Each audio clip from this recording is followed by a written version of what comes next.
Right. Beautiful.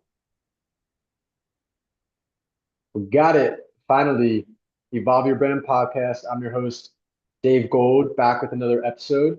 And on today's show, we have Job Neal, the CEO of Melbourne Video Agency. I connected with Job a few weeks ago and was blown away by not only the connections that we shared in common, but the type of people that he's working on in the social media marketing space. So, pleasure to have you on the podcast today, Job.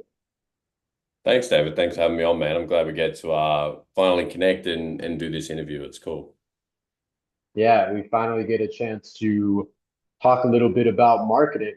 So running, a marketing agency these days, it comes with a lot of moving parts, like done for you services and posting and analytics and even like managing accounts. So I guess my first question for you, with all these trends and these innovations and AI, like how do you balance the client expectations versus the agency growth without burning out?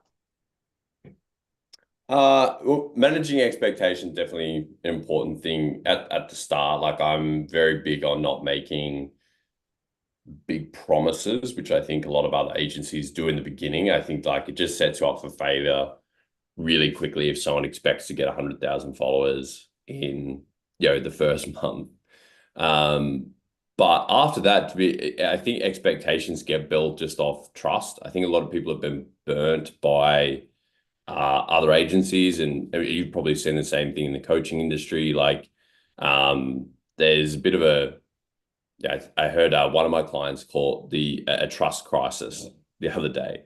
I thought that was pretty accurate because I do think that at the moment, the one thing that you can focus on to really stand out is just building really good reputation and really good trust, because amongst everything else, all the technology updates, all the people that jumping on trends and different ways of packaging up their offers, the one thing that probably is growing the most is still skepticism.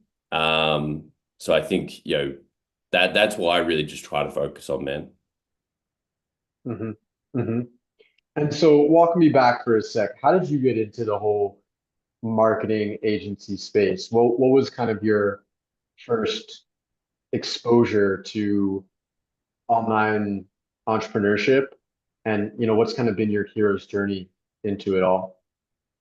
I started off in like the online marketing space from watching a lot of YouTube videos from a lot of those like YouTube drop shipping guys that were selling courses on how you could make, $100,000 a month as, a 19, 20-year old. And I really I fell into that. So I was doing that with a friend of mine. We were doing drop shipping for probably about 3 years.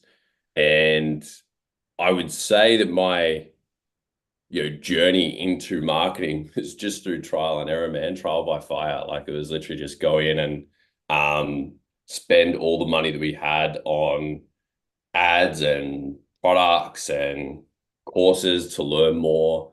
It was a really good experience because I think it humbled me a little bit on the business side. We were actually really good on the marketing side. Me and my friend did really well bringing revenue into the business, but we weren't very good on the back end of actually, maintaining the money, keeping costs down, and managing cash Mm, flow and a lot of that sort of stuff. So that's how I got started, and then I iterated from that into marketing consultancy. I loved and still do love helping people with strategy and what they should be doing, but I iterated into the agency that I have now, just out of the amount of people that we'd be working with, where we come up with a plan and you catch up every week and things just aren't sort of getting done because they're so busy doing everything else. So um, the agency just made sense, man. I've kind of iterated a lot of my offers just off of seeing what other people are struggling with and just trying to continue to make it easier and easier. That's kind of my journey into the agency. well, talk to me more about that. Like I hear a lot of really successful entrepreneurs who have exited businesses and they've got great content ideas, want to get into this journey of becoming an influencer and a content creator. Where do you think most of them are going wrong?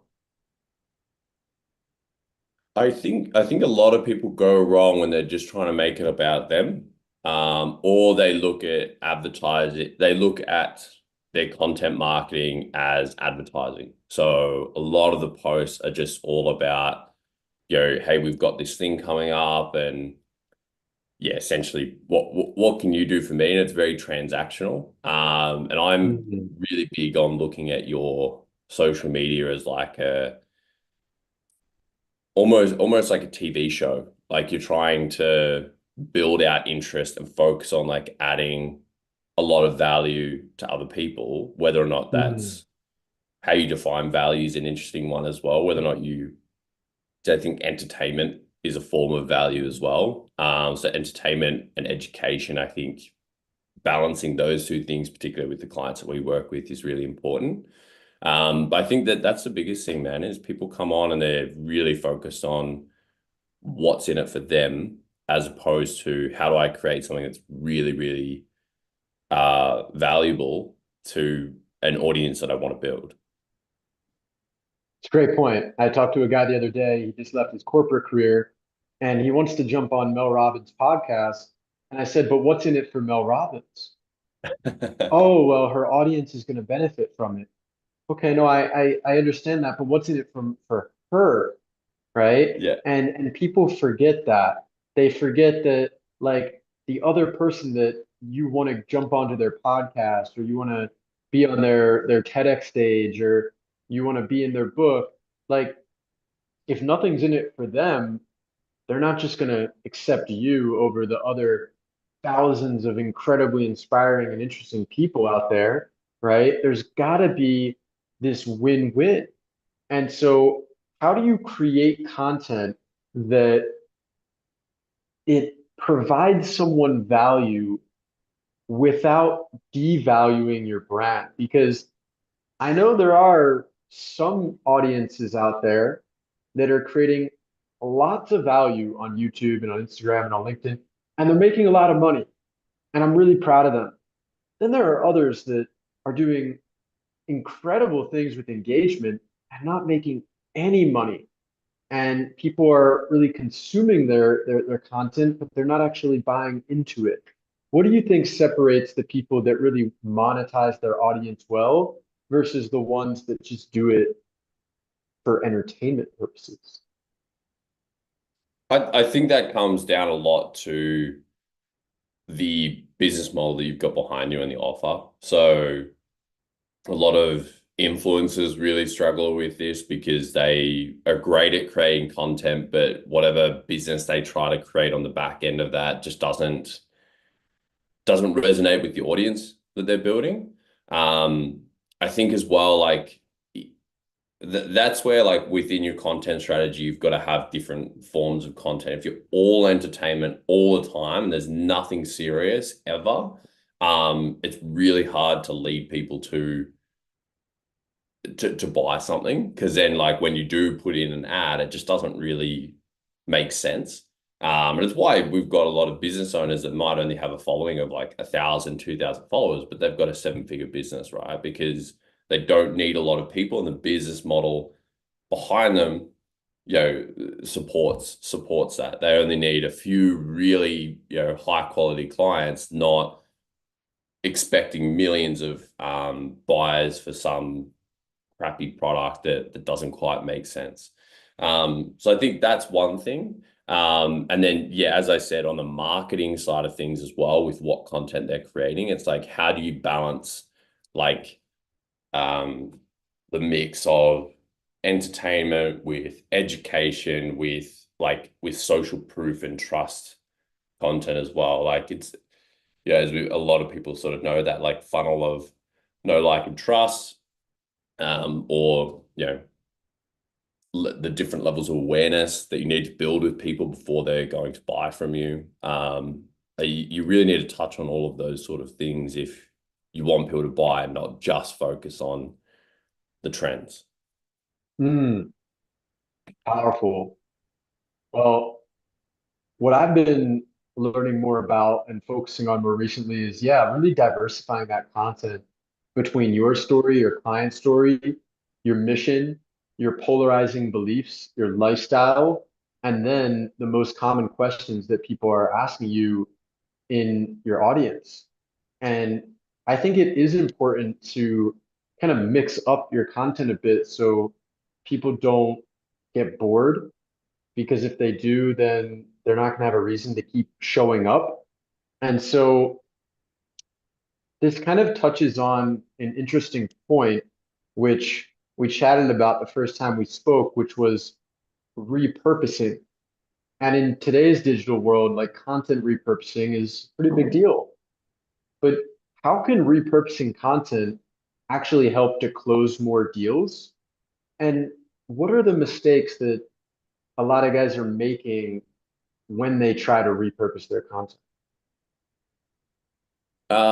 Repurposing the closed, I think that to your first question, I would say that almost just applies to all content that like you just need to make sure that you're mixing between the different stages of that like content funnel that you want to be hitting. Like if it's all stories and there's nothing about other people and there's nothing about you or your product ever in what you're repurposing, then like how are people going to be moved closer towards seeing that they want to, buy from you, whatever it is.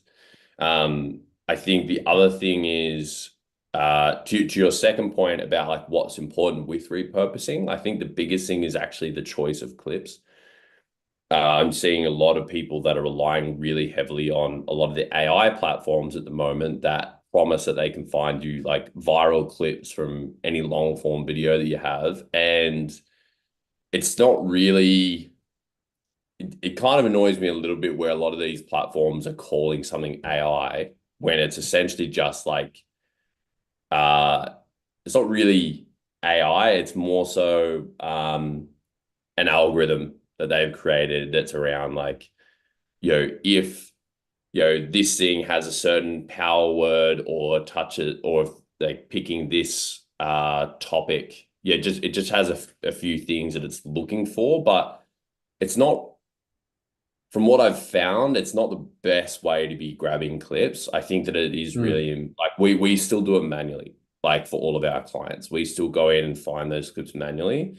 Um, mhm, because it just does require that human touch and someone that actually understands like, oh, that not even past the science of like what's a good hook and what is a good clip to grab. Also, just like what actually incites an emotion, like what actually makes you feel like that was interesting, and mm, that's a really hard thing to bottle up and put into a software and say like, hey, this is the best thing. So um I haven't I think that's where a lot of people are getting wrong at the moment is they're just grabbing random clips from whatever long form thing they're doing instead of um really intentionally grabbing the best parts. um I think other forms of repurposing in terms of turning stuff from video into an image or um, well, there's loads of other ways of repurposing or mhm, just video to text, whatever. I think it's still the same concept. Like you've still got to look at how does that form of content work, um, and how are you setting it up? Like if you just take a video and you repurpose it for a written post, it's going to look a little bit weird, right? Like a short form video can start with um some hooks are a little bit more conversational at the start. Like it's not the headline that you normally see in like a Facebook or a LinkedIn post. But if you were to repurpose that from LinkedIn or a Facebook post, it would look a little bit weird. So I think just making sure that you're actually tailoring the content to what you are creating instead of just blindly taking whatever it gives you. I think what it takes is effort and not being lazy and really understanding the platforms themselves and what your different audience on each platform is really looking for. Because what I tell guys is the content that you're posting on Instagram, and I've seen this for myself, it doesn't hit the same on Facebook. Facebook these days, it's kind of like a journal. People want raw thoughts, they want short form, they want copy, maybe a picture. But I don't know about you. I know some people have really tapped into like Facebook Reels.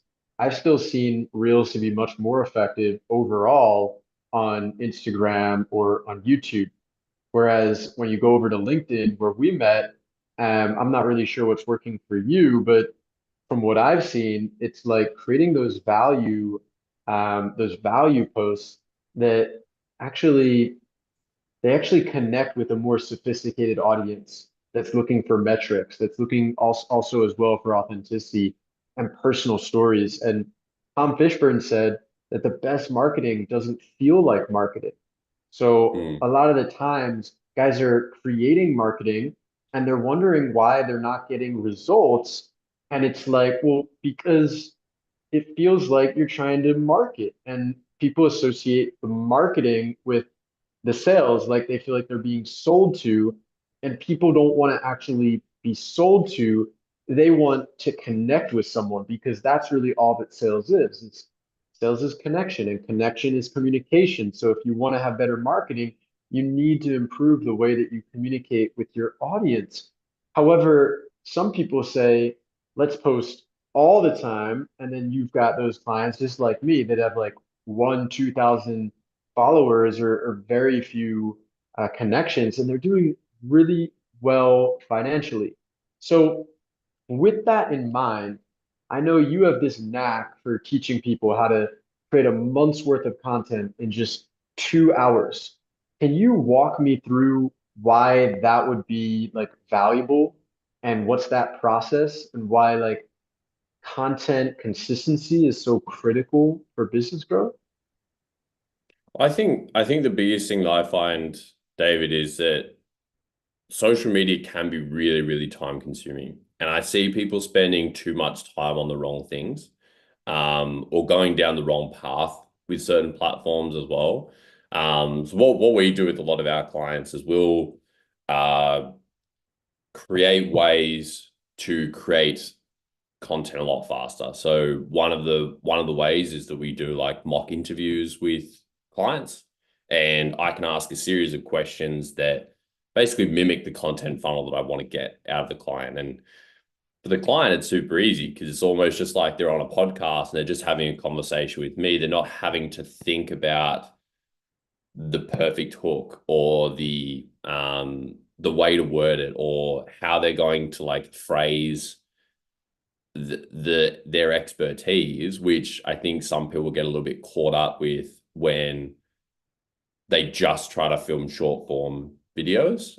That's real. I've found that to be a real skill that some people have and some people don't. I still think it's a good thing to work on, but sitting down and directly trying to film a short form video, particularly on your own, people end up just spending like 20 minutes on just on filming that one video. And then they've got to upload that video. And if they've done it in high quality, that might, and they've got to send it off, do it a few different ways. They end up spending half an hour on one video. Now, I just think that's like a waste of a business owner's time when that's not their business, right? Like if their business is to be, um, yeah, for me, it makes sense to be doing all these things because I experience, and I still have a team that take care of a lot of the workload for me. Um, but that's probably the biggest thing, man, is people spending too much time on those different things. I like to try and move into what the client's skills are. Not sure if that fully answers the question for you, so feel free to debate me on some of that if I haven't answered it. Yeah, I mean, I think it more than answers it. I think it really goes deep into the pain of what a lot of entrepreneurs are going through. And I resonate with it so much I'm a photographer and videographer in my spare time, and I love to get my Sony, my Sony mirrorless camera out, my A7 Mark III, and film that nice video with the low aperture and just, yeah, get it nice and crispy. And then I go to put the SD card and the file on the computer and then upload it to the drive and then get it to the editor and then go through a draft where the grammar or the text was not right. Before I know it, hours of my life have passed on by. And if that video didn't hit, then what was all that for? Right. And one thing I've realized is like, it is great to improve the quality of your content, to have a professional looking cover photo and profile picture, and to have an image that you're not an amateur in a world of amateurs in this coaching and marketing space. And at the same time, if it's getting in the way of you consistently, clearly articulating your message to the world, there are other ways. There are other ways. Just like we can live more sustainably, we don't need to follow a certain diet or religion if it doesn't vibe with us. Same thing with content. I work with a lot of conscious, spiritual entrepreneurs, right? And it's like they they have this great message to share, but what's between them and the people that really want to connect with that message? Their limiting beliefs around how difficult it is to, to spread that message to them and get it out there in an effective and fast and quick way. And what you're saying is, look, I'm going to come into your business and in just one or two sessions, we're going to have all the content filmed, edited, scripted, produced, posted, and you can focus on what you do best. But here's the kicker: you have to invest in your business. And so, what have you experienced when it comes to working with these clients? Do you feel that they're really open to spending money on the marketing? Do they really see the return on the investment? I mean, it definitely depends. I've definitely moved a bit away from working with like startup entrepreneurs or people that are still sort of trying to get to six figures. Just purely because of that, man. Like, there's a lot of people that they're in that mode of not really valuing their time. They're trying to look at how they can do everything super cheap and do everything themselves. And it's funny because exactly what they're trying to do in terms of make more money is a thing that's keeping them on that cycle of like staying really stuck, is never trying to bring someone in and invest in that. And then maybe other things that are more important to invest in, but I think, there's still an investment to make, right? Like, it's funny where I see a lot of people that will trade out and want to work on take care of all of their own content, like filming, like the ideas, the scripting, the filming, the editing. They never end up looking at their own analytics to actually look at what's working. But they try to do all of that on their own, and meanwhile they've done no sales activities. And it's like, dude, but in the early days of your business, like even for me, I would like I would still need to be focusing on sales activities. I don't know when that ends and where you fully hand that off. I don't know if you ever do, right? But so many people hand off, um, forget about growing the business and doing the things that are going to lead to money in the bank right away. Not saying marketing doesn't lead to that, but like for my clients, I want them to be the face. I want them to show up with energy and just like be the expert in what they're trying to do and be the personality. I just want them to bring ideas in. I just want them to think about what they want to create rather than like all the back end stuff of how they're going to create it. Like, oh, how do I make that work? Oh, it's gonna be too hard to do all the editing on the back end. And they end up discounting a lot of stuff because they're focused more on what's the easy thing to do rather than what's the most effective thing to do. Um, which is hard when you're only when you're just trying to do it all on your own. So, but what I have found from the seasoned entrepreneurs and the people that are further along is that they understand the value of having their time back, and they under I think they have a little bit more awareness as well around like how much actually goes into running their own business and like the service that they're trying to deliver. I think earlier entrepreneurs kind of underestimate how much needs to go into a great service for their clients. Um, so that they don't want to learn videography, they don't want to learn editing, they don't want to learn all the ins and outs of the different social media platforms. They want to be coached on that and understand those things, but they don't want to do them. They understand how fast paced or like trying to catch up and then keep up to date is just going to stop you from focusing on what you do really well and acquiring more clients. Or training and coaching a team, right? That's also a big element of the clients we work with is that they've got a team and they need to focus on developing them as well.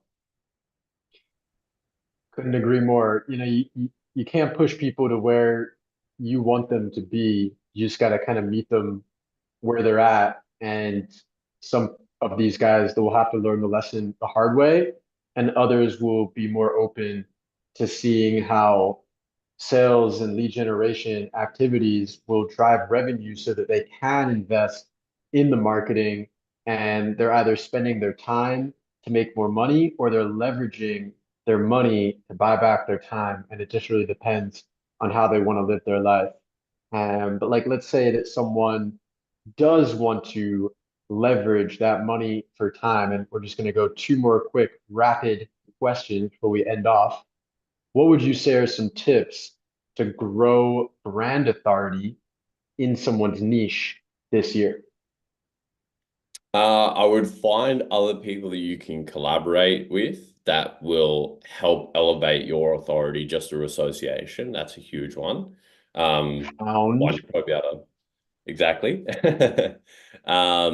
So that would be one thing. The other thing would definitely be upgrading like the quality of what you're doing. It's I think having a mix of the raw and authentic content might be a bit on the go and from your phone in the car or whatever.